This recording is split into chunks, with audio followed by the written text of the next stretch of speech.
Okay, so in this question, we're going to be using the normal Ncd function, which is going to tell us the probability that a value lies between 2 points. We also use this when when a value is either less than or greater than a certain value. And what this probability means really is the amount of area underneath the curve between the 2 points along the x-axis. So the first one, if we look at B, we're looking for the probability that a value x lies between 62 and 67. We know that this value x is normally distributed with a mean of 60 and a standard deviation of 5. So we've drawn a little diagram on the right just to give us a bit of an idea about what's going on. If we look down in the bottom right hand corner, that is the way that we are going to get to the calculator function that we need. So we're going to hit menu, we're going to go to the statistics, which is number 2, we're going to hit dis, which is F5, norm, which is F1, and then finally Ncd, which is F2. If we look at the values in this expression here, we're looking for the probability that x is between 62 and 67.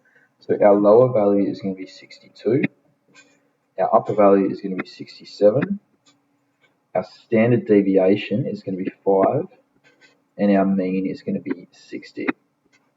What that's going to look like, if we go over to our diagram over here, we've got 62 sitting about here, and we've got 67 sitting about here. So when we put this into the calculator program, it's going to tell us the probability that a value is between these 2 points, which is basically telling us how much of a proportion of all of the data points in this normal distribution are sitting between these two values. So when we plug that in, 62 lower, 67 upper, 5 standard deviation and 60 mean, we go all the way down to the bottom where it says execute and we hit draw, which is F6. That's going to give us a nice little diagram to make sure that we know what we're doing.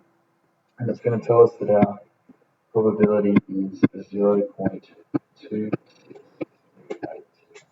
Now what that means is that we have approximately 26.38% of all values between those 2 points. If we look at C, we've got a slightly different situation. It's asking for the probability that x is greater than 64. So we're going to look on our diagram. 64 is probably sitting about here. We draw a line up here. So we're looking for the probability that a value is sitting anywhere in that purple shaded area. So in this case, we need to look at our lower and upper values a little bit differently. Our lower value is going to be 64, but our upper value has to be a really big number. And in that case, we use 1 times 10 to the power of 99, which is basically just a massive number. In case there's any outliers, it's going to capture all of those. Again, we've got standard deviation of 5 and a mean of 60.